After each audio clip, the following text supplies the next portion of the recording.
तारीख थी 23 मार्च 1998। सुबह का वक्त। उस दिन हैदराबाद के बेगमपेट हवाई अड्डे से इंडियन एयरलाइंस की एक फ्लाइट दिल्ली के लिए टेक ऑफ करती है।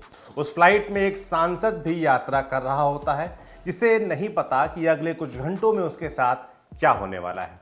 कुछ देर बाद ये फ्लाइट दिल्ली के पालम हवाई अड्डे पर लैंड करती है। इसके साथ ही फ्लाइट के अंदर एक अनाउंसमेंट होती है, mister Bal Yogi, Telugu Desam MP, please exit first, it is an emergency. ये सुनकर अमालापुरम से तेलुगु देशम पार्टी के सांसद जीएमसी बालयोगी हक्के बक्के रह जाते हैं। वे घबराकर बाहर निकलते हैं। वहां उन्हें आंध्र भवन के रेजिडेंट कमिश्नर अपनी गाड़ी में सवार होने को कहते हैं। तब बालयोगी और घबरा जाते हैं, पूछते हैं कि आखिर माजरा है क्या। रेजिडेंट कमिश्नर उन्हें बताते हैं, सर आप एनडीए और टीडीपी की तरफ से लोकसभा स्पीकर पद के उम्मीदवार हैं और मैं आपको सीधे संसद भवन लेकर चल रहा हूं, वहां आपका नामांकन होना है। जाहिर है बालयोगी इस सरप्राइज के लिए तैयार नहीं थे। सत्तारूढ़ भाजपा गठबंधन को भी अपने उम्मीदवार की जीत का भरोसा नहीं था। तभी तो उसने संयुक्त मोर्चे की घटक रही तेलुगु देशम पार्टी यानी टीडीपी के साथ स्पीकर के पद की सौदेबाजी की थी। इसके बदले टीडीपी ने सरकार का समर्थन किया था, जबकि 22 मार्च तक हालत ये थी कि गृह मंत्री आडवाणी ने विपक्ष के नेता शरद पवार से बात कर कांग्रेस की ओर से स्पीकर पद के उम्मीदवार और निवर्तमान स्पीकर पीएस संगमा के समर्थन की बात तक कर दी थी। उसी शाम संसदीय कार्य मंत्री मदन लाल खुराना ने संगमा को फोन करके बधाई तक दे डाली थी। लेकिन देर रात जॉर्ज फर्नांडिस और चंद्रबाबू नायडू के बीच जो डील हुई, उसमें बाल योगी मुकद्दर का सिकंदर बनकर उभरे। स्पीकर के चुनाव में बाल योगी चुन लिए गए और उसी दिन ये तय हो गया कि वाजपेयी सरकार विश्वास मत भी हासिल कर लेगी। जी हां, पॉलिटिकल किस्सों में आज हम बात कर रहे हैं 12वीं और 13वीं लोकसभा के अध्यक्ष रहे गंती मोहन चंद्र बाल योगी की, शॉर्ट में कहें तो जीएमसी बाल योगी, जिनकी आज पुण्यतिथि है। वे दलित समाज से आने वाले पहले नेता थे जो लोकसभा अध्यक्ष की कुर्सी तक पहुंचे, लेकिन उनके करियर की शुरुआत सियासत के साथ नहीं हुई। वे तो कानून की पढ़ाई पूरी करने के बाद अपने गृह जिले ईस्ट गोदावरी के हेडक्वार्टर काकीनाडा में वकालत कर रहे थे। साथ ही जैसे लॉ किए आम लड़के करते हैं, वैसे ही जुडिशियल सर्विस के एग्जाम की तैयारी भी करने लगे। 1985 में जुडिशियल सर्विस के लिए सिलेक्ट भी हो गए और बतौर मजिस्ट्रेट 1 बरस काम भी किया, लेकिन बनना तो उन्हें नेता था, इसलिए मजिस्ट्रेट की नौकरी छोड़ दी और काकीनाडा के कोऑपरेटिव की नेतागिरी करने लगे। कुछ दिनों तक ईस्ट गोदावरी जिला कोऑपरेटिव के उपाध्यक्ष के तौर पर काम भी किया, लेकिन वो दौर फिल्मी दुनिया से आकर आंध्र प्रदेश की राजनीति में जड़े जमा रहे एनटी रामाराव और उनकी तेलुगु देशम पार्टी का था। बाल योगी भी काकीनाडा में तेलुगु देशम से जुड़ गए। फिर 1987 में वे जिला परिषद के लिए चुन लिए गए। उस दौर में आंध्र प्रदेश में तेलुगु देशम का राज था। जाहिर सी बात है कि जमीनी स्तर पर सपोर्ट था, तभी राज्य की बागडोर भी पार्टी के हाथ में थी। सो तेलुगु देशम ने इस दौर में ईस्ट गोदावरी जिला परिषद की अधिकांश सीटें जीती। जब जिला परिषद का अध्यक्ष बनाने की बारी आई तो सदस्यों के बीच बाल योगी को सबसे काबिल पाया गया। जुडिशियल मजिस्ट्रेट का अनुभव, कोऑपरेटिव का अनुभव, ये सब उनके काम आया और वे जिला परिषद के अध्यक्ष चुन लिए गए। इससे उनका रुतबा भी अब अपने इलाके में बढ़ गया था। लेकिन इसी बीच टीडीपी 1989 के विधानसभा चुनाव में राज्य की सत्ता गंवा बैठी। एनटी रामाराव भूतपूर्व मुख्यमंत्री हो गए। इसके बाद रामाराव अपने चैतन्य रथ पर सवार होकर आंध्र प्रदेश के दूरस्थ इलाकों की खाक तनने लगे। वे पार्टी के काम के लिए नए और ऊर्जावान लोगों की तलाश करने लगे। इसी दरमियान उनकी नजर ईस्ट गोदावरी जिला परिषद के अध्यक्ष जीएमसी बाल योगी पर पड़ी। फिर आया 1991 का लोकसभा चुनाव। एनटी रामाराव ने अमालापुरम की सुरक्षित सीट से बाल योगी पर दांव लगाने का फैसला किया। 40 बरस के बाल योगी के लिए बड़ा राजनीतिक ब्रेक था। उन्होंने इस मौके को भुना लिया। वे टीडीपी के उन 13 खुशनसीब उम्मीदवारों में से एक थे जो राजीव गांधी की हत्या से कांग्रेस के पक्ष में उपजी सहानुभूति लहर में भी संसद पहुंचने में कामयाब रहे थे। लेकिन खुशनसीब केवल बाल योगी नहीं थे, एक और तेलुगु बिड्डा था, पीवी नरसिंह राव, आंध्र प्रदेश के पूर्व कांग्रेसी मुख्यमंत्री जो लगभग रिटायरमेंट के मोड में जा चुकने के बाद भी देश के प्रधानमंत्री बन गए। उनके पीएम बनने से कांग्रेस विरोध की बुनियाद पर खड़ी तेलुगु देशम को भी लोकसभा में अपना स्टैंड बदलना पड़ा। एक तेलुगु प्रधानमंत्री का समर्थन करना पड़ा। लेकिन इस समर्थन के बावजूद तेलुगु देशम के कुछ सांसदों ने सदन में अपनी दमदार उपस्थिति दर्ज करवाई, कई मुद्दों पर सरकार को घेरने का काम किया। इन सांसदों में जीएमसी बाल योगी सबसे आगे थे। फिर 1996 के लोकसभा चुनाव हुआ, बाल योगी ये चुनाव हार गए।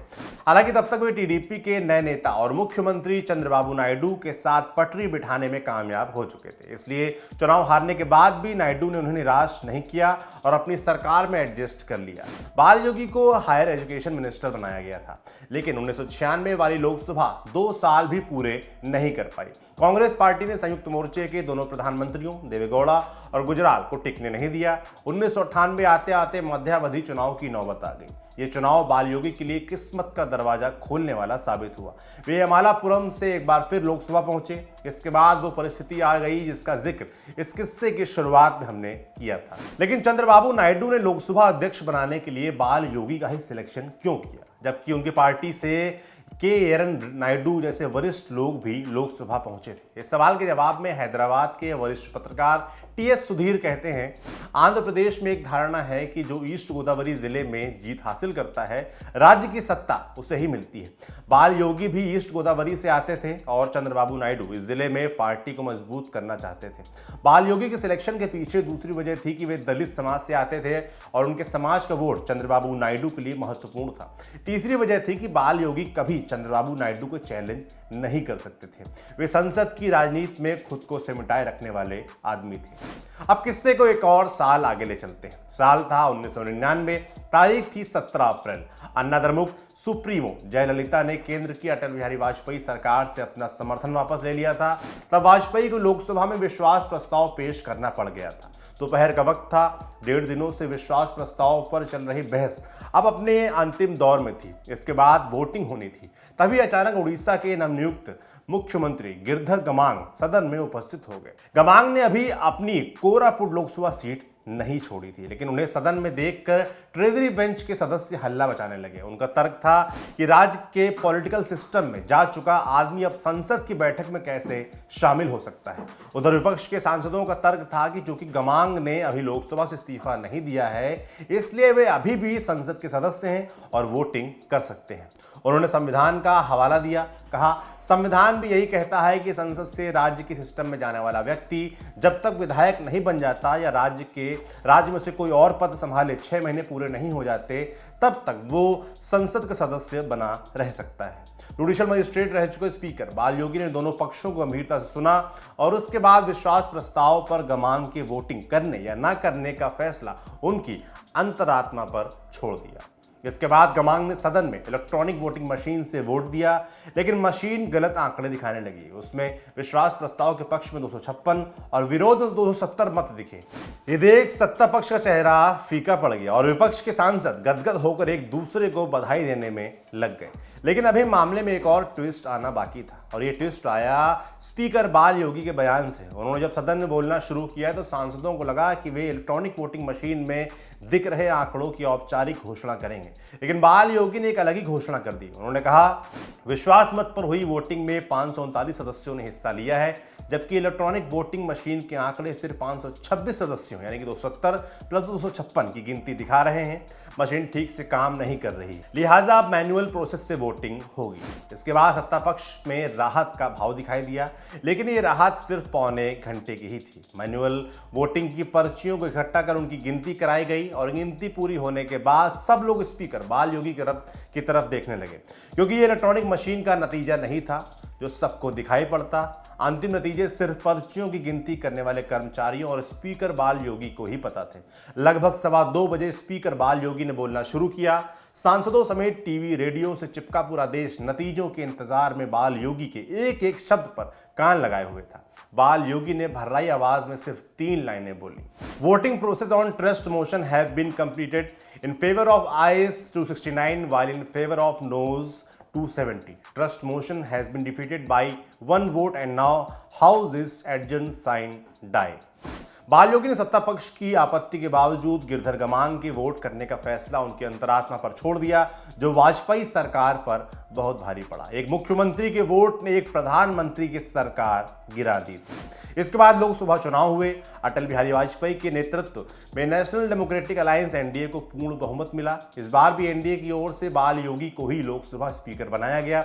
बतौर स्पीकर अपने दूसरे कार्यकाल में बाल योगी को एक साथ कई चुनौतियों का सामना करना पड़ा। अटल बिहारी वाजपेयी ने सदन के बाहर 24 पार्टियों के एनडीए गठबंधन को बरकरार रखने की चुनौतियों का सामना करने के लिए एनडीए संयोजक जॉर्ज फर्नांडिस को तैनात कर रखा था। तब भी सदन के अंदर पार्टियों के आपसी झगड़े उभर ही आते थे। कई बार उनकी खुद की पार्टी तेलुगु देशम भी इस कॉन्ट्रडिक्शन का हिस्सा होती थी, लेकिन बाल योगी ने ऐसी परिस्थितियों को बखूबी हैंडल किया। अंत में बात हेलीकॉप्टर दुर्घटना की। 27 फरवरी 2002 को गोधरा रेलवे स्टेशन पर साबरमती एक्सप्रेस के S6 कोच को जला दिया गया। इसमें सवार ज्यादातर लोग जिंदा जल गए। 28 फरवरी को संसद में भारी हंगामा हुआ, जबकि उस दिन बजट पेश होना था। हंगामे के बीच वित्त मंत्री यशवंत सिन्हा ने बजट पेश किया। उसके बाद हंगामा बढ़ता देख बाल योगी ने सदन को दिन भर के लिए स्थगित कर दिया। उस 28 फरवरी को शुक्रवार था, लिहाजा संसद की अगली बैठक सोमवार यानी 3 मार्च को होनी थी। लेकिन बाल योगी के जीवन में फिर स्पीकर की कुर्सी पर बैठने का अवसर नहीं आया, क्योंकि नियति को कुछ और ही मंजूर था। लोकसभा स्थगित होने के बाद बाल योगी अपने गृह राज्य आंध्र प्रदेश के लिए रवाना हो गए। वहां वे रविवार को अपने इलाके भीमावरम गए। वहां से उन्हें सोमवार यानी 3 मार्च की सुबह पास के इलेरू रेलवे स्टेशन से हैदराबाद के लिए ट्रेन पकड़नी थी, ताकि वे समय से दिल्ली पहुंचकर लोकसभा की बैठक को संचालित कर सकें। पर समय बचाने के ख्याल से बाल योगी ने ट्रेन के बजाय डेक्कन एविएशन कंपनी के बेल 206 B3 हेलीकॉप्टर से हैदराबाद जाना उचित समझा। वे अपने सहायक सत्ती राजू के साथ भीमावरम से हेलीकॉप्टर में सवार हुए, लेकिन उड़ने के बाद चालक को कोहरे के कारण विजिबिलिटी की दिक्कत आ रही थी। साथ ही कुछ टेक्निकल दिक्कतों की बात भी कही जाती है। ये सब देखकर पायलट ने हेलीकॉप्टर को बीच में ही लैंड कराने का फैसला किया। तब तक हेलीकॉप्टर कृष्णा जिले की सीमा में आ चुका था। ये कैकालूर का इलाका था, जहां लैंडिंग की कोशिश के दौरान लो विजिबिलिटी के कारण पायलट केवी मेनन एक बड़े तालाब को फील्ड समझ बैठे। वहां लैंड कराने की कोशिश में हेलीकॉप्टर नारियल के एक पेड़ से टकराकर दुर्घटनाग्रस्त हो गया और तालाब में जा गिरा। इस दुर्घटना में हेलीकॉप्टर में सवार तीनों लोग, लोकसभा स्पीकर जेएमसी बाल योगी, उनके सहायक सत्ती राजू और पायलट केवी मेनन की मौत हो गई। हेलीकॉप्टर के मलबे में सबके शव इतने छत विक्षत अवस्था में थे कि बाल योगी की पहचान नहीं हो पा रही थी। तब उनके शव को उनकी रुद्राक्ष की माला से पहचाना जा सका था। बाल योगी की मौत ऐसे समय हुई थी जब केंद्र सरकार आतंकवाद निरोधक कानून पोटा को पास करवाने के लिए संसद के दोनों सदनों की संयुक्त बैठक बुलाने की तैयारी में थी। इससे पहले पोटा विधेयक पर लोकसभा और राज्यसभा की राय बढ़ गई थी। लोकसभा में जहां यह विधेयक पास हो गया था, वहीं राज्यसभा ने इसे खारिज कर दिया था। लिहाजा सरकार को संयुक्त बैठक बुलानी पड़ गई, वो भी अध्यक्ष के बिना। तब स्पीकर बाल योगी की अनुपस्थिति में उपाध्यक्ष PM सईद ने संयुक्त बैठक की अध्यक्षता की और पोटा विधेयक पास करवाया। इसके बाद शिवसेना के मनोहर जोशी को अगला लोकसभा अध्यक्ष चुना गया, लेकिन सरकार ने बाल योगी की यादों को संजो कर रखने की भी पूरी कोशिश की। उनकी याद में संसद परिसर के एक सभागार का नाम जेएमसी बाल योगी सभागार कर दिया गया। आपके लिए किस्सा लाए थे हमारे साथी अभिषेक। देखते रहिए दी लल्लन टॉप। दी लल्लन टॉप मतलब आपकी खबरें पढ़ने का एक्सपीरियंस बदलने वाली वेबसाइट। यूट्यूब और फेसबुक पर भौकाल काटने के बाद अब बारी है ऐप की। लल्लन टॉप ऐप, जो लॉन्च होते ही कुछ ही घंटों में बन गया था नंबर 1। प्ले स्टोर से एंड्रॉयड ऐप इंस्टॉल कीजिए और जुड़े रहिए लल्लन टॉप खबरों से। अब एक ही जगह पर मिलेंगे पॉलिटिकल किस्से, लल्लन टॉप शो, चुनावी कवरेज, पड़ताल और आसान भाषा में। पाइए लल्लन टॉप की वीडियो सबसे पहले, फेसबुक और यूट्यूब से भी पहले। खबरें और वीडियो का आपको मिलेगा नोटिफिकेशन। बड़ी खबर हो या फिर हो किससे, सब आपके फेवरेट सेक्शन आपको हैं बताने। इतना ही नहीं, क्रिकेट मैच का स्कोर और इलाके में मौसम का जोर भी जानिए। आज ही गूगल प्ले स्टोर पर जाइए और दी लल्लन टॉप ऐप इंस्टॉल कीजिए।